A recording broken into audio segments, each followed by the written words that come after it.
in the previous chapter. The feeling of infinite disgust that had begun to oppress and stir up his heart was now so much greater and so much more vivid that there seemed no escape from his anguish.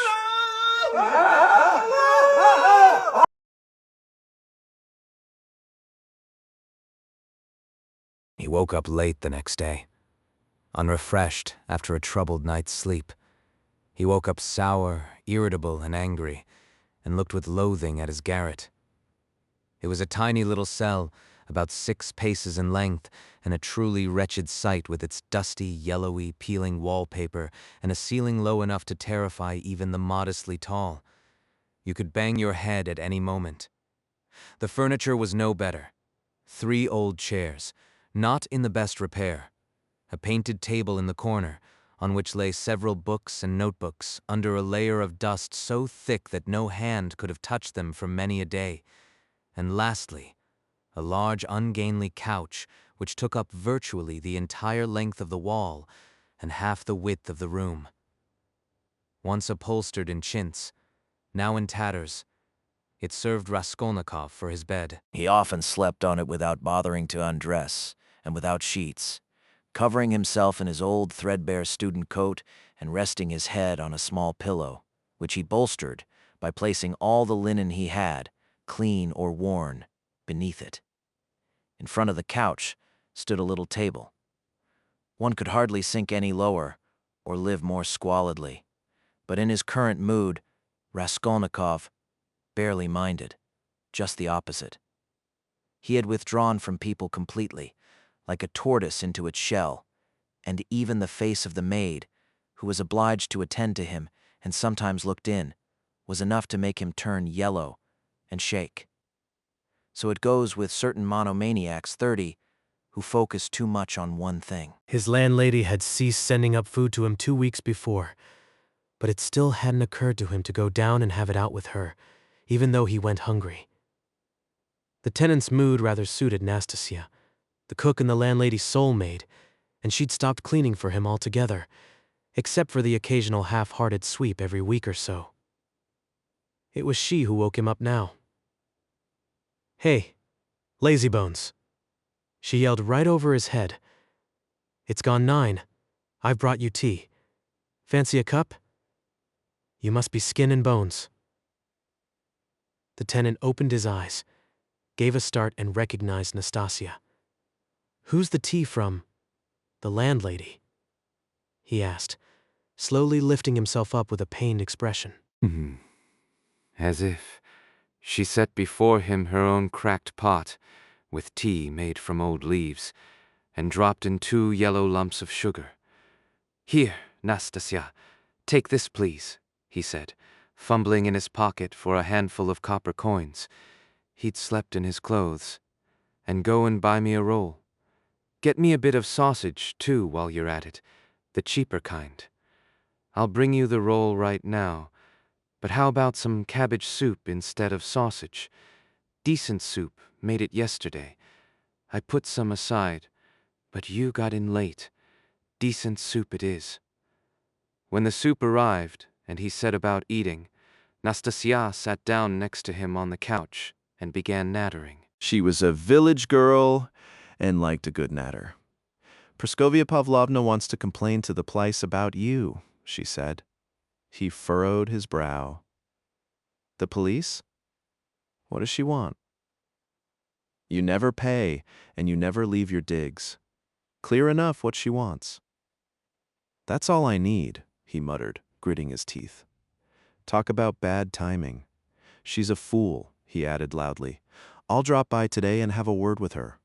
Course she's a fool just like me, and I suppose you're the brainy one, lying there like a sack of spuds and never showing your face?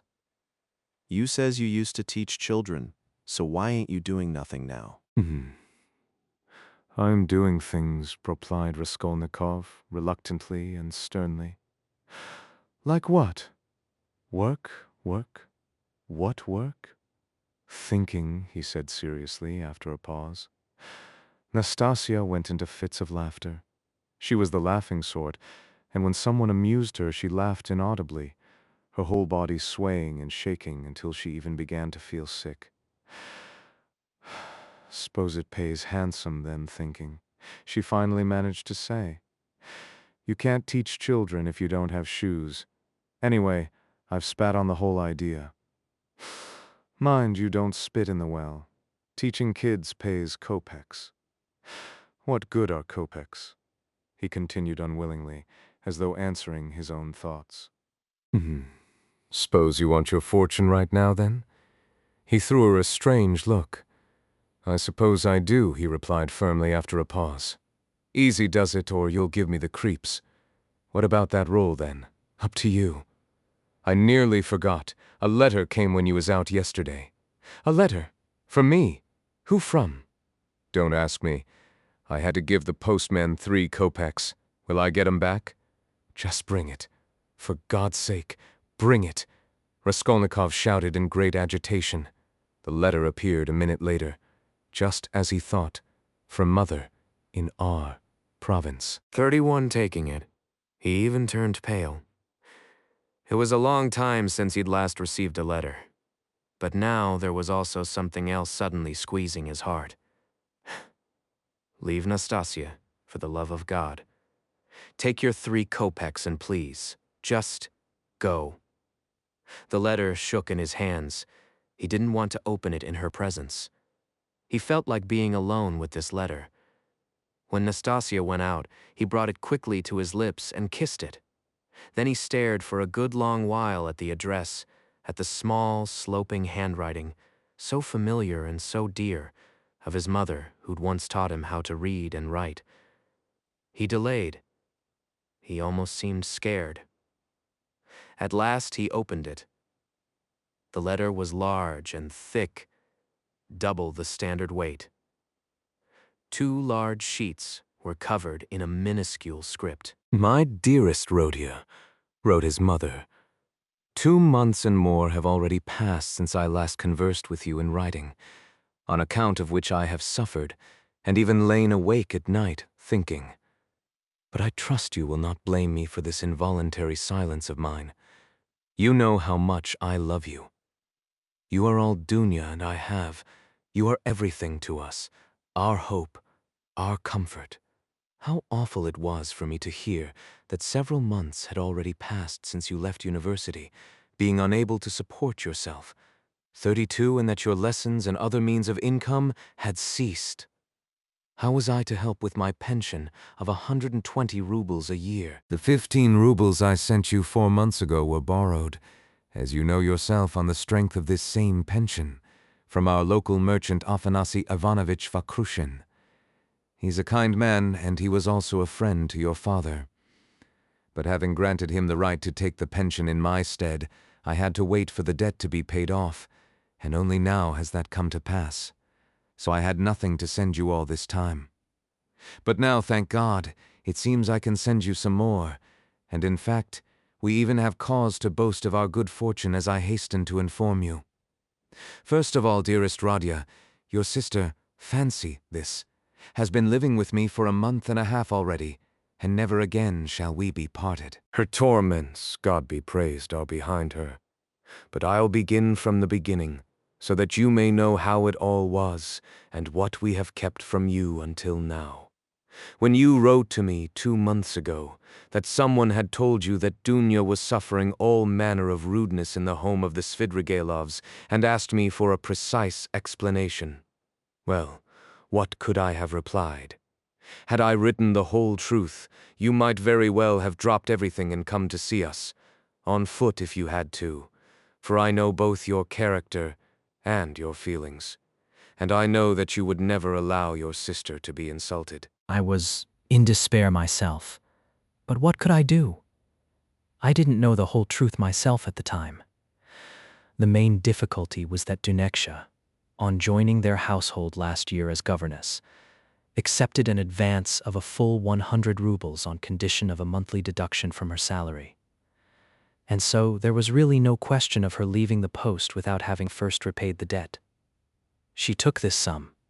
I can tell you everything now, my priceless Rodia, chiefly in order to send you 60 rubles, which you were in such need of at the time, and which you did indeed receive from us last year.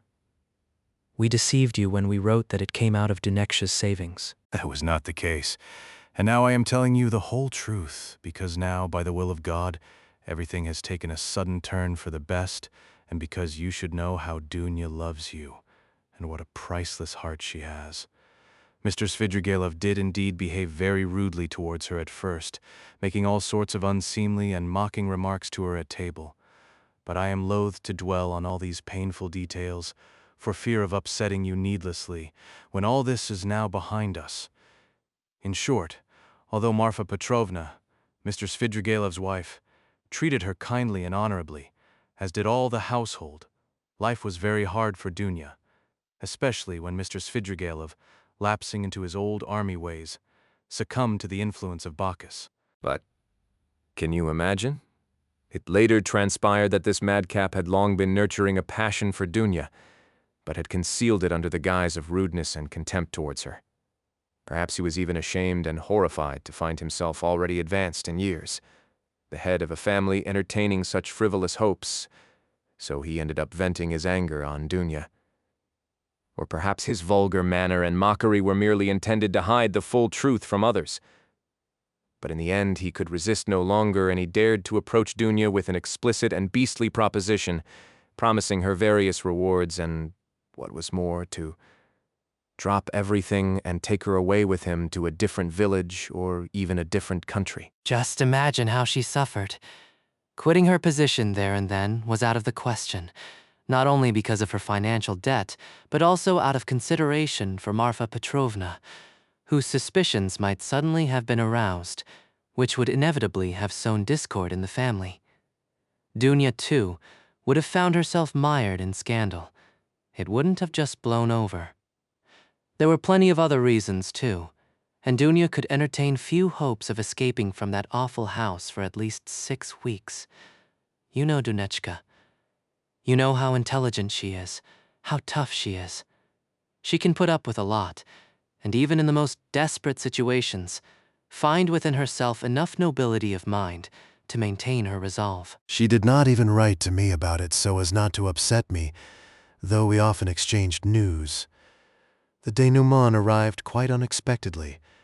Chancing to overhear her husband pleading with Duneksha in the garden, Marfa Petrovna misunderstood everything and pinned the blame on Dunya, assuming that she was the cause of it all. A terrible scene unfolded right there in the garden.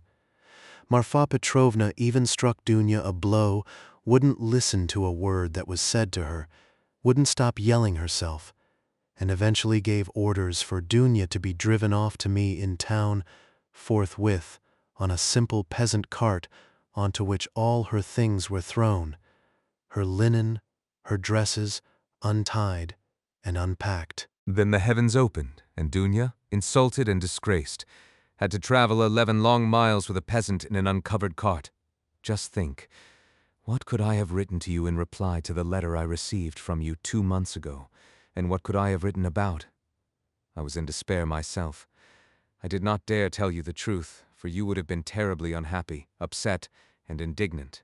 And anyway, what could you have done?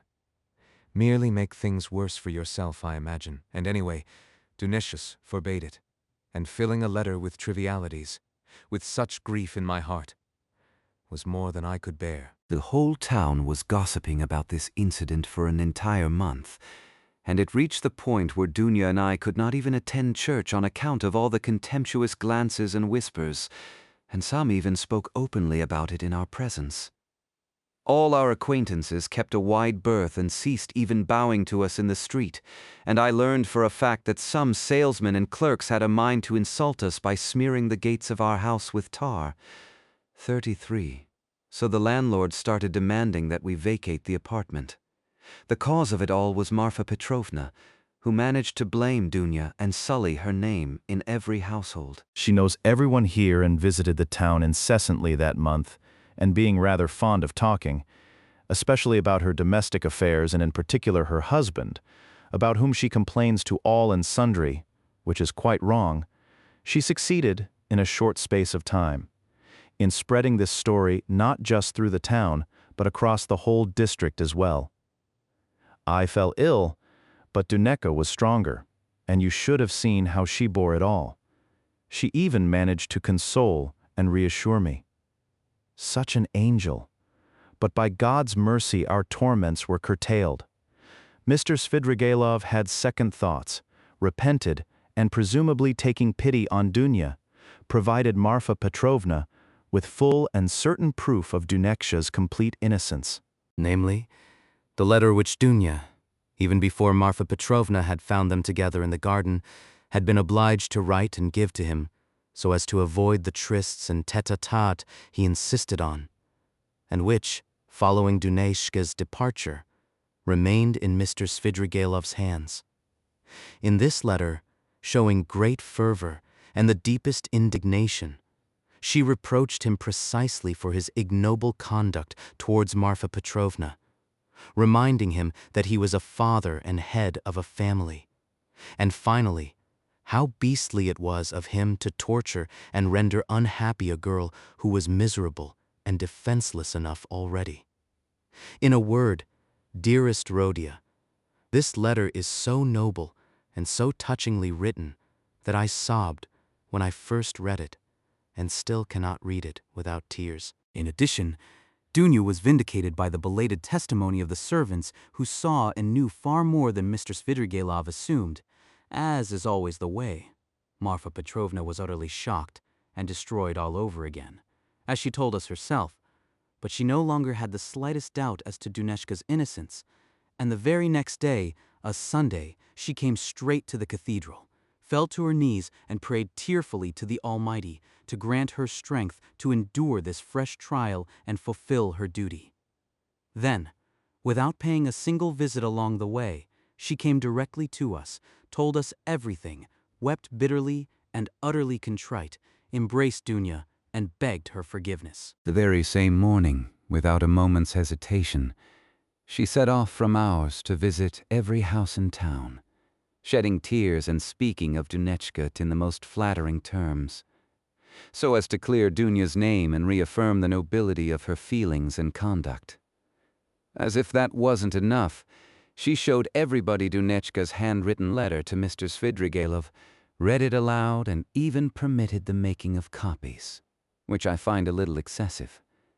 She ended up having to spend several days in town going from door to door, since some had begun taking offense at being overlooked.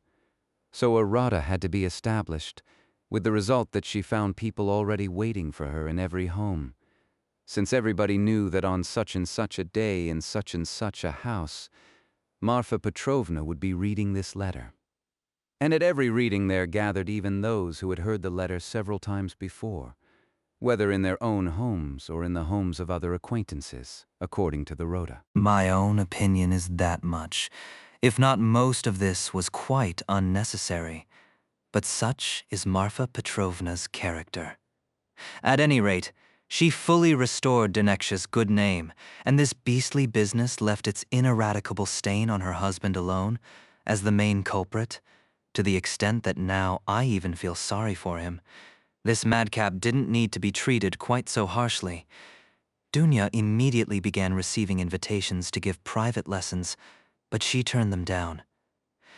In general, everyone suddenly started treating her with marked respect.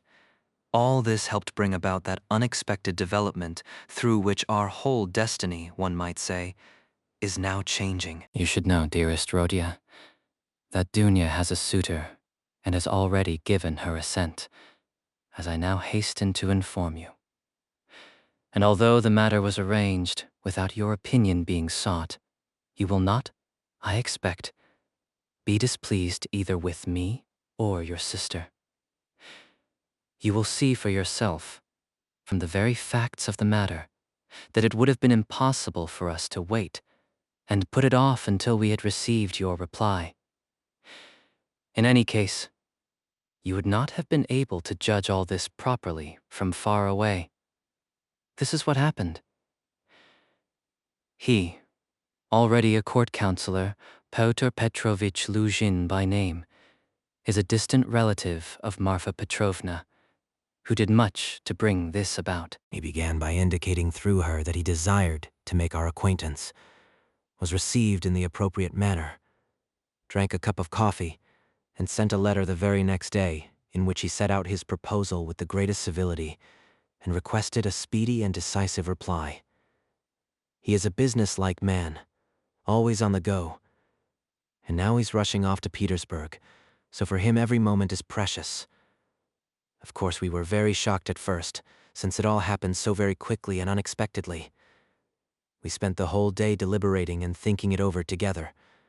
He is a trustworthy man and well-to-do, with 2 positions and already with capital of his own. He is 45, that is true, but he has a pleasing enough appearance, and a woman might still find him attractive. He is, in fact, most respectable and decent man, albeit a little sullen and, as it were, supercilious. But that might just be a first impression. In any case, I must warn you, dearest Rodya, that when you meet him in Petersburg, as is sure to happen in the very nearest future, do not rush to judgment, as is your wont, if at first sight there is something about him you don't quite like. I mention this just in case, although I am quite sure he will make a pleasant impression on you. Besides, when getting to know any person at all, one must take a measured and cautious approach, so as not to lapse into error and prejudice, such as may subsequently be corrected and smoothed over only with the greatest difficulty. There is much to suggest that Pyotr Petrovitch is a highly estimable man. He declared to us on his very first visit that he is a positive man, but one who in many respects shares, as he put it, the convictions of our newest generations. 34, and who is the enemy of all prejudice. He said a great deal else besides, because he is a little vain, as it were, and loves an audience. But there are worse vices than that. Most of it went over my head, of course, but Dunya explained to me that, although he is a man of modest education, he is intelligent and seems kind. You know your sister's character, Rodya. She is a tough, sensible, patient, and high-minded girl, though with a fiery heart, one I have studied closely. Of course, there is no great love here, neither on her side nor his, but Dunya is not just intelligent. She is also a noble, angelic creature, and will consider it her duty to make her husband happy, just as he in his turn would see to her happiness, and we have no great reason as yet to doubt this, even if the matter was, I admit, arranged rather hastily.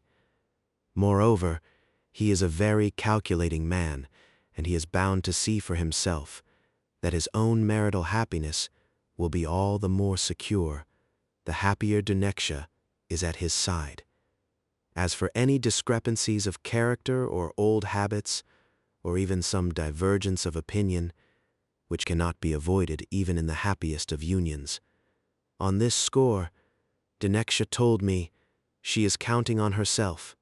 She says that there is no need to worry, and that she can endure a great deal, on condition that relations between them are honest and fair. At first, for example, he struck me too as a little abrupt, as it were. But that, after all, may be due precisely to his frankness. In fact, that is certainly the case.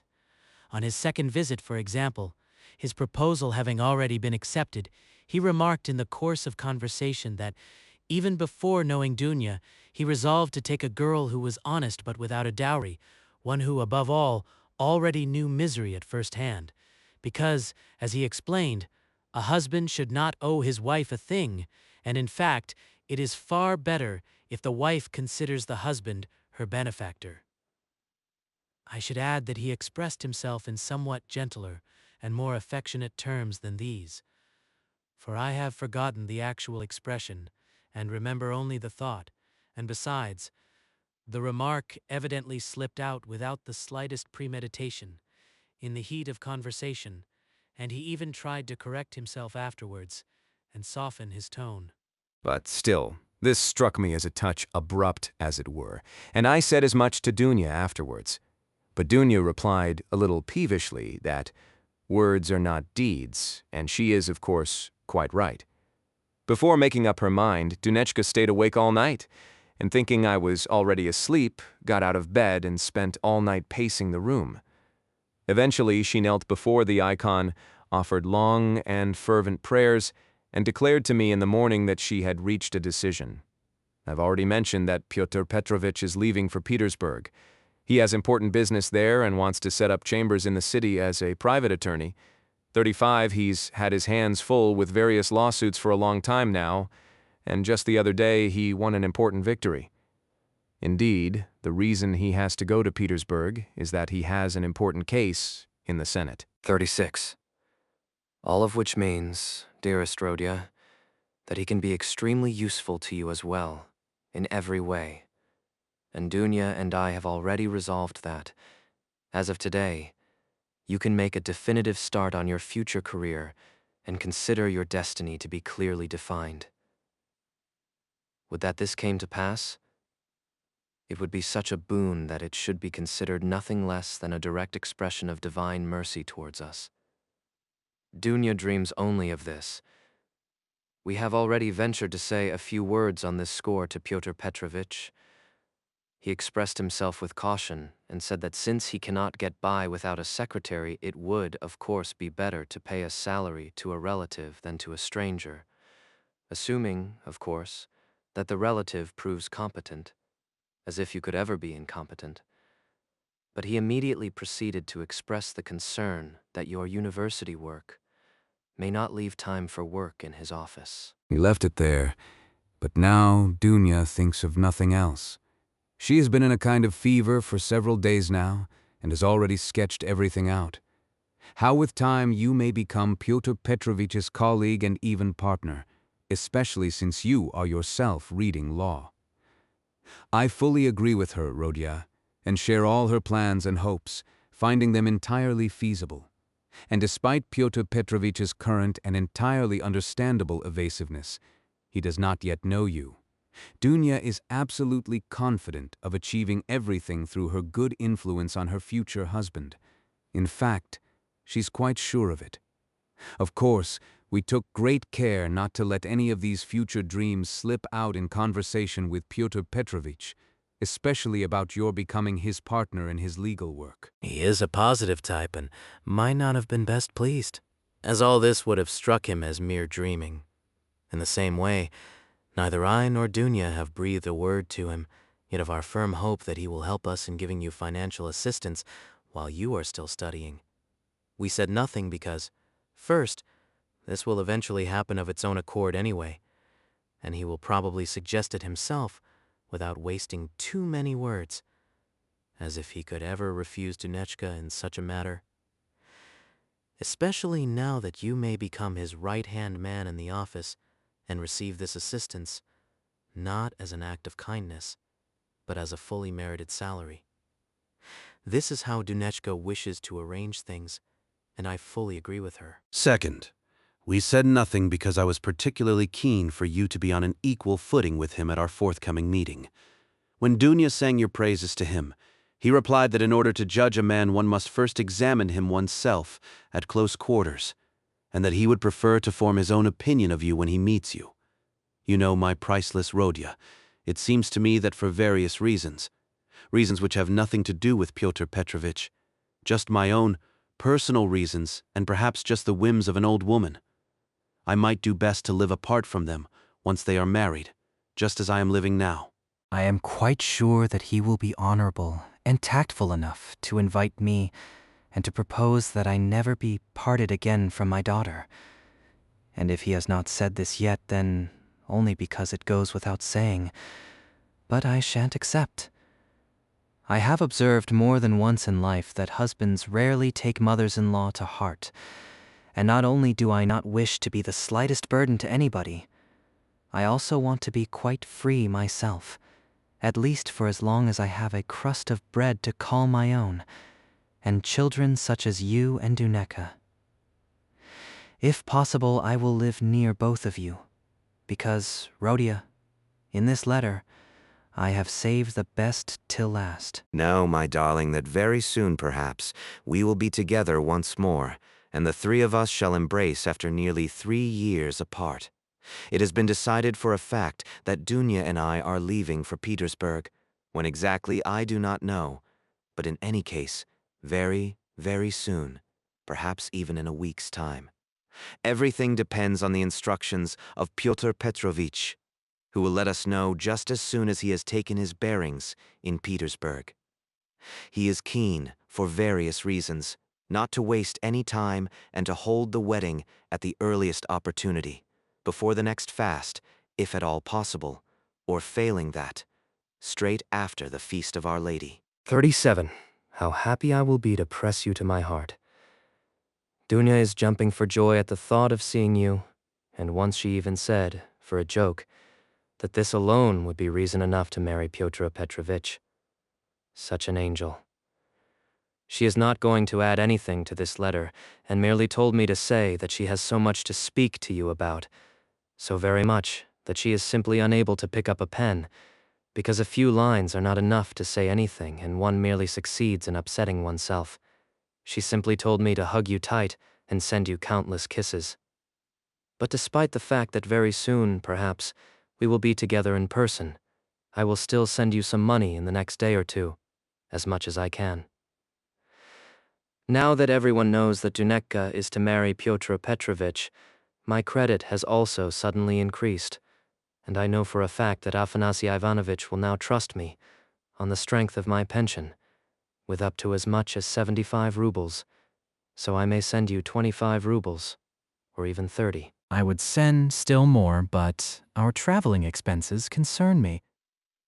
And although Pyotr Petrovich has been good enough to stand part of the cost of our journey to the capital, by volunteering at his own expense to convey our luggage and a large trunk, through some acquaintance or other, we still need to put something aside for when we actually arrive, at least for the first few days, for one can hardly show up in Petersburg without a kopeck.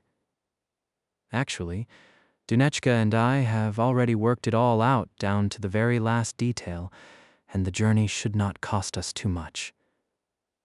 It is a mere 60 miles to the railway line from here, and, to be on the safe side, we have already made arrangements with a peasant we know who has a cart.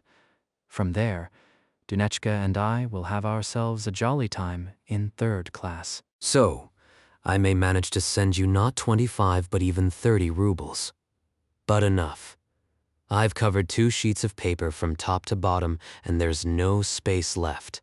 What a story it's been. How many adventures. But now, my priceless Rhodia, till soon we meet, I embrace you and give you my maternal blessing. Rhodia, love your sister Dunya. Love her as she loves you, and know that she loves you boundlessly, more than she loves herself. She is an angel, and you, Rhodia, you are our everything, our every hope, our every comfort. It is enough for you to be happy, for us to be happy too. Do you still pray, Rhodia, and do you believe in the goodness of our Creator and Redeemer? In my heart, I fear, might you, too, have been visited by the faithlessness that is now so fashionable? If so, I pray for you. Remember, dearest, when you were still a child and your father was still with us, how you babbled out your prayers on my knee, and how happy we all were. Farewell, or rather, till soon we meet. I hug you close and send countless kisses. Yours to the grave Pulcheria Raskolnikova. All the time he was reading, from the very first line of the letter, Raskolnikov's face was wet with tears. But when he finished, it was pale and twisted by spasms, and a dismal, bilious, angry smile snaked along his lips. Laying his head on his scraggy, worn-out pillow, he thought and thought. His heart was thumping and his mind was in turmoil. Eventually, he began to feel stifled and cramped in this yellow garret that resembled a cupboard or a trunk. His eyes and mind needed space. He grabbed his hat and went out, this time no longer fearing to meet anyone on the stairs. He'd forgotten all about that. He hurried off in the direction of Vasilievsky Island, via V. Prospect, 38, as though he had some urgent business to attend to, but he walked, as was his habit, heedless of the way, whispering to himself, and even speaking out loud, which greatly astonished passers-by. Many took him for a drunk. To be continued. Please, like and subscribe if you don't want to miss the next chapter.